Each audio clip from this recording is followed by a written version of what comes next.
Saya Muhammad Arzul Fikar. Di sini saya akan menyampaikan materi selanjutnya tentang bagaimana pendiri atau pemimpin menciptakan budaya organisasi. Menurut Edgar Sains, budaya organisasi terbentuk melalui proses yang bertahap dan pendiri atau pemimpin memainkan peran sentral sebagai arsitek budaya karena mereka membentuk fondasi awal ketika organisasi masih kecil dan fleksibel. Proses ini bisa dibagi menjadi 3 tahap utama, yaitu yang pertama tahap penciptaan fondasi. Saat organisasi baru didirikan, pendiri seringkali bertindak sebagai pemimpin visioner yang mendefinisikan visi, misi, dan asumsi dasar. Ini seperti DNA organisasi yang sulit diubah. Cara kerja, pendiri merekrut orang-orang yang selaras dengan visinya, misalnya memilih karyawan inovatif jika budaya yang diinginkan adalah kreativitas. Selanjutnya, tahap penguatan melalui praktek sehari-hari. Bisa disebut dengan artikulasi dan penguatan sekunder. Setelah fondasi terbentuk, pemimpin memperkuat budaya melalui sistem dan struktur organisasi. Cara kerja, pemimpin menggunakan mekanisme sekunder seperti sistem penghargaan atau hadiah untuk perilaku yang sesuai dengan budaya organisasi, dan proses seleksi atau merekrut dan memecat berdasarkan kesesuaian budaya. Yang tahap terakhir yaitu tahap evolusi jangka panjang atau bisa disebut dengan evolusi dan penguatan kebudayaan. Budaya yang diciptakan pendirinya bisa bertahan lama, namun pemimpin selanjutnya harus menjaganya atau mengubahnya saat organisasi tumbuh. Pendiri sering meninggalkan warisan melalui suksesor yang dilatih dengan nilai-nilai mereka. Cara kerja melalui cerita storytelling tentang sejarah organisasi, ritual seperti pertemuan tahunan, dan adaptasi terhadap perubahan eksternal. Untuk selanjutnya yaitu awal budaya organisasi menurut pendiri atau pemimpin. Yang pertama ada Sam Steinberg Supermarket. Membangun budaya customer first, efisiensi, dan loyalitas karyawan. Memperlakukan karyawan seperti keluarga dan fokus pada pelayanan ramah serta keadilan. Yang kedua ada First Meets Fintech. Menciptakan budaya kecepatan, keandalan, dan filosofi people service profit. Dikenal dengan komitmen Purple Purpose dan semangat tangguh menghadapi krisis. Yang ketiga ada Ken Olsen, Digital Equipment Corporation DEC, menumbuhkan budaya korporatif dan inovatif dengan open door policy dan semangat riset teknik, namun gagal beradaptasi terhadap perubahan pasar PC. Yang keempat ada Steve Wozniak and Steve Jobs, Apple Inc., membangun budaya inovasi dan kesederhanaan, berpikir berbeda, serta fokus pada pengguna, dikenal dengan kreativitas rahasia dan perfeksionisme tinggi. Yang kelima, Thomas James Watson SR IBM, menamakan nilai think, profesionalisme, dan penghormatan terhadap individu, mendorong etika, layanan pelanggan, dan keunggulan melalui pelatihan disiplin. Yang keenam ada David Packard and William Hewlett Packard atau HP, membentuk budaya Happy Way, kepercayaan, rasa hormat, inovasi, dan keseimbangan kerja, mendorong suasana egaliter dan kontribusi sosial melalui inovasi teknologi. Bagaimana budaya muncul dalam kelompok baru? Cara paling efektif untuk membongkar misteri tentang konsep budaya adalah dengan mulai menyadari bagaimana budaya terbentuk dari pengalaman pribadi kita, untuk memahami cara sesuatu diterima dan diadopsi, serta mengamati ini terutama dalam kelompok yang kita masuki dan berkontribusi. Yang pertama yaitu pembentukan kelompok melalui asal-usul atau peristiwa asal dan acara penanda. Semua kelompok biasanya diawali oleh semacam kejadian awal. Yang pertama yaitu krisis lingkungan. Contohnya yaitu ancaman yang tiba-tiba muncul di kerumunan acak yang memerlukan respon bersama. Yang kedua, keputusan pemicu untuk mengumpulkan sekelompok orang demi mencapai suatu tujuan. Atau yang ketiga, acara atau pengalaman bersama yang dipromosikan untuk menarik perhatian beberapa individu. Melalui proses lokakarya dan interaksi, setiap anggota belajar memahami diri sendiri, orang lain, serta membangun kepercayaan dan kebersamaan. Pada akhirnya, kelompok terbentuk bukan hanya untuk mencapai tujuan, tetapi juga menciptakan budaya positif yang tumbuh dari kerjasama dan saling pengertian. Yang kedua yaitu bagaimana individu menjadi konsekuensi kelompok. Pada awal terbentuknya kelompok, setiap individu biasanya masih canggung dan belum memahami arah bersama.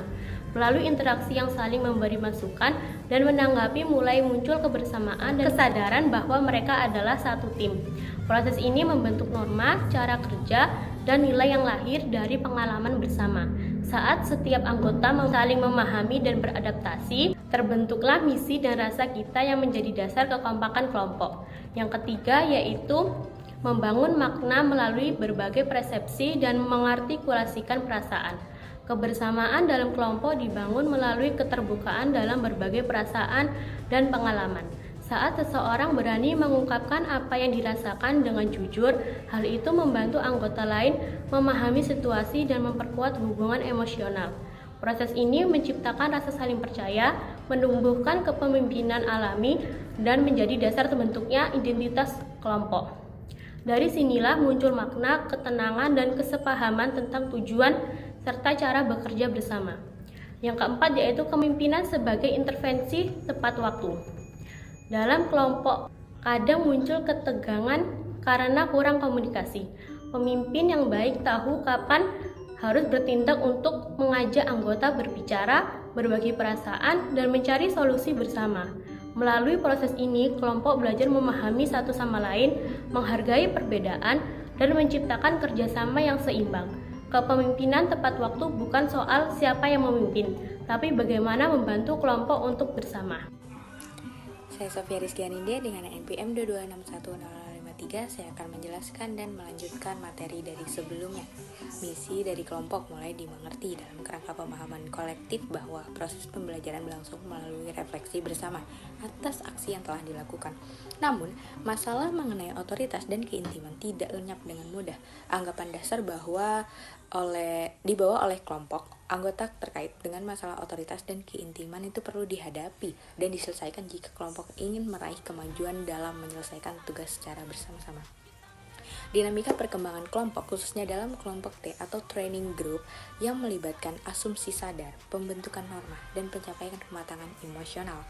Proses ini terinspirasi dari teori Bion dan lainnya, dengan fokus pada isu otoritas, keintiman, dan kerja efektif. Berikut rangkuman beberapa tahap.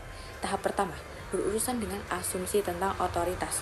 Pada tahap awal, anggota kelompok menghadapi ketergantungan emosional terhadap pemimpin atau asumsi ketergantungan menurut Bion, di mana mereka itu mencari bimbingan dan merasa aman dengan bergantung pada staf. Lalu perilaku mencakup pertanyaan konstan, persaingan untuk pengaruh dan pembentukan subkelompok atau dependen, kontradependen atau berbagi ketergantungan. Kelompok ini menguji otoritas melalui uji coba timbal balik yang bisa memicu frustasi atau mode fight or flight. Norma baru dibangun melalui respons terhadap saran awal, misalnya plug atau non-aksi, persetujuan, proses atau tindakan langsung yang menetapkan preseden tentang pengaruh dan inklusi. Tes realitas sendiri terjadi melalui intervensi anggota yang sadar, memicu katarsis di mana kelompok menyadari bahwa staf bukan pemimpin magis dan harus berbagi tanggung jawab. Hasilnya, rasa kepemilikan bersama, pengurangan ketakutan inklusi, dan pencapaian tugas awal yang memperkuat rasa kelompok. Lalu tahap yang kedua, ada membangun norma seputar keintiman. Setelah mengatasi otoritas, kelompok beralih ke asumsi fusi menurut Turkle, di mana anggota merasa kami adalah kelompok terbaik dan saling menyukai, menekan konflik untuk menjaga harmoni. Perilaku ini mencakup ekspresi kasih sayang, penyangkalan ketidakharmonisan, dan pembentukan pasangan atau solidaritas terhadap ancaman luar. Anggota overpersonal menjadi citra harmonis, sementara kontrapersonal menantang karena kecemasan keintiman. Staf dianggap sebagai salah satu dari kami dan konflik diabaikan. Norma keintiman ini dibentuk melalui respon terhadap peristiwa penanda seperti agresi atau ekspresi kasih sayang, atau misalnya menyerang anggota lain bisa menetapkan norma, tidak boleh menyerang atau sebaliknya. Tes realitas muncul dari konflik nyata atau tantangan memicu kataris di mana kelompok mengakui perbedaan perasaan dan bahwa tujuan utama bukan saling menyukai, melainkan menerima satu sama lain untuk kerja efektif. Hasilnya, norma realistis ini tentang keintiman fungsional di mana hubungan dekat mendukung pembelajaran tanpa ilusi fusi. Untuk tahap yang ketiga, kerja kelompok dan keakraban fungsional. Kelompok mencapai kematangan emosional dengan penerimaan timbal balik atau keakraban fungsional, di mana anggota saling mengenal atau positif negatifnya. Cukup untuk bekerja sama, tekanan konfirmativitas tinggi itu sendiri.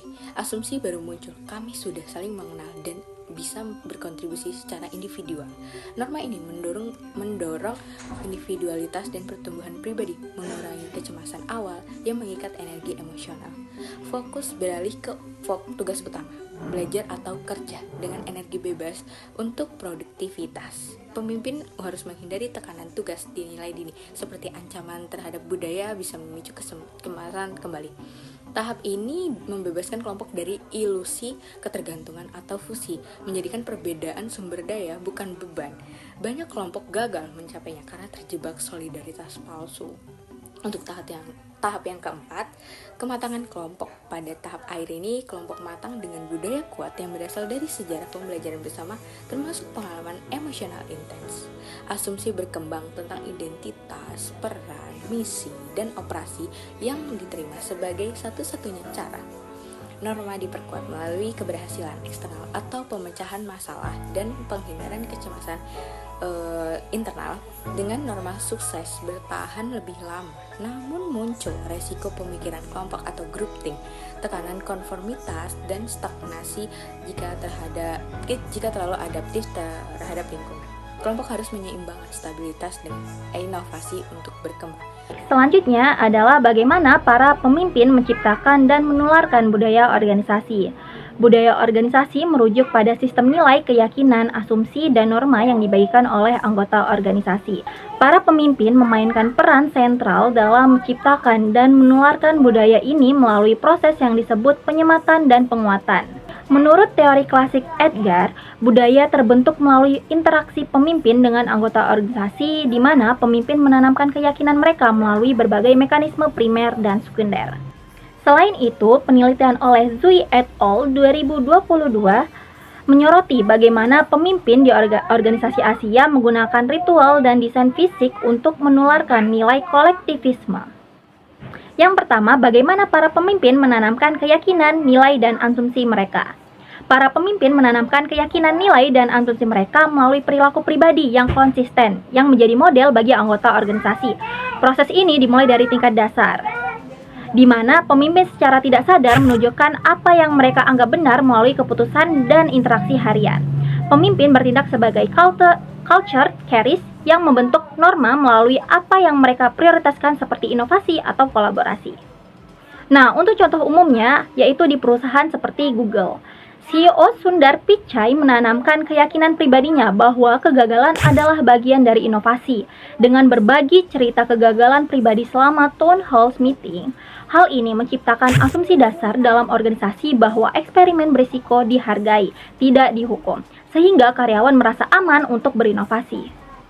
Lalu yang kedua, ada mekanisme penyematan utama.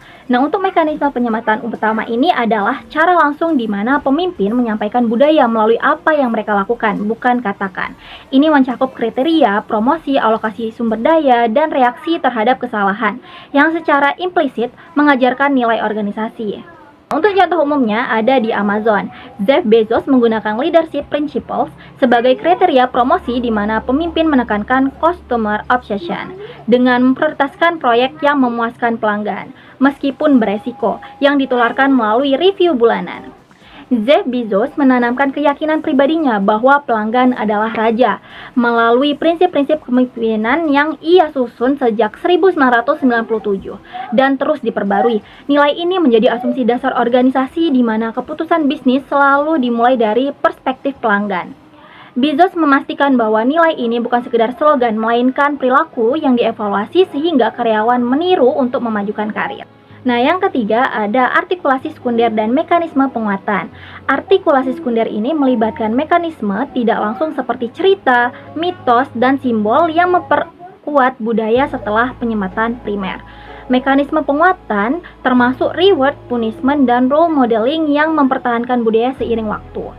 Nah, pemimpin mengartikulasikan nilai melalui narasi yang dibagikan seperti cerita sukses yang menyoroti nilai inti, sementara penguatan dilakukan melalui sistem insentif. Assalamualaikum warahmatullahi wabarakatuh. Perkenalkan, nama saya Imam Bayhaqi, NPM 22610044. Di sini saya akan menjelaskan materi budaya organisasi, materi 14. Kelanjutannya 5 sistem dan produser organisasi. Produser kerja seperti rekrutmen dan evaluasi kinerja menjadi alat untuk menanamkan nilai Satya Nadella Microsoft menanamkan budaya growth mindset melalui sistem evaluasi berbasis pembelajaran berkelanjutan.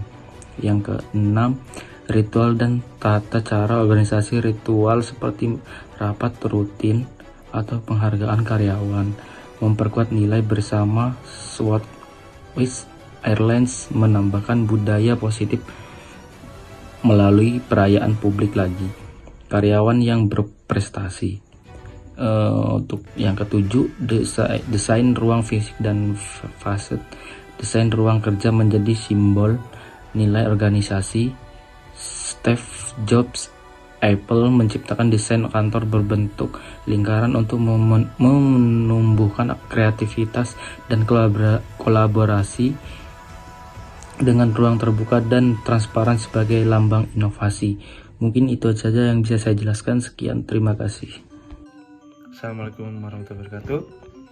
Nama saya Nabi Ramadan dengan NPM 2261002. Di sini saya akan membacakan studi kasus mekanisme primer tindakan pemimpin dan fokus perhatian dan sistem kontrol pemimpin.